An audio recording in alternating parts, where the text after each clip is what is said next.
আমি একজন প্রবাসী, আমার বুকে অনেক কষ্ট, আমাদের সন্তানেরা নিরাপদ নাই বাংলাদেশের বুকে।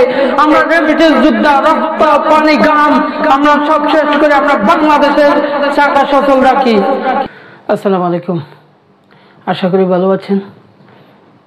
আমার এই দুই পাশে যার ছবি দেখছেন, এই বাচ্চাটার নাম হচ্ছে ময়না। আমি একজন বাহরাইন প্রবাসী। আমার একজন বাহরাইন প্রবাসী ভাইয়ের এই মেয়েটাকে কারা জানে নির্যাতন করে, দর্শন করে, তাকে হত্যা করে মসজিদের দোতলার উপরে লটকে রাখা হয়েছে উলঙ্গভাবে। আমি একজন প্রবাসী। আমাদের প্রবাসীদের বাংলাদেশের জন্য অনেক অবদান আছে। আমাদের সন্তানেরা আজ নিরাপদ নাই। এমনি প্রবাসীদের সন্তান হচ্ছে না, অনেক কষ্ট করে, কারো 5 বছর, কারো 10 বছর সন্তান হচ্ছে না।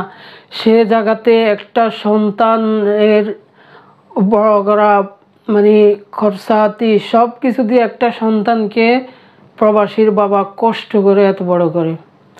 সেখানে বাংলাদেশের মানুষ এত নির্মমভাবে, এত নিষ্ঠুরভাবে কিভাবে এগুলা করতে পারে? কিন্তু বাংলাদেশের মানুষ, বাংলাদেশের সরকার আমাদের প্রবাসীদের পাশে কেউ নেই। প্রত্যেকটা প্রবাসী আপনারা এটার প্রতিবাদ গড়ে তুলুন। আজকে আমার রাজ্জাক ভাইয়ের মেয়ের সাথে হচ্ছে, কালকে আপনার সাথে হবে, আমার সাথে হবে। এটা তীব্র নিন্দা জানাই। বাংলাদেশের ভিতরে কোনো সন্তান, কোনো মহিলা, কোনো মেয়ে কোনোভাবে যেন দর্শন না হতে পারে, সেটার আইন বাংলাদেশে করতে হবে। যে দর্শন করবে তাকে সরাসরি নিয়ে গিয়ে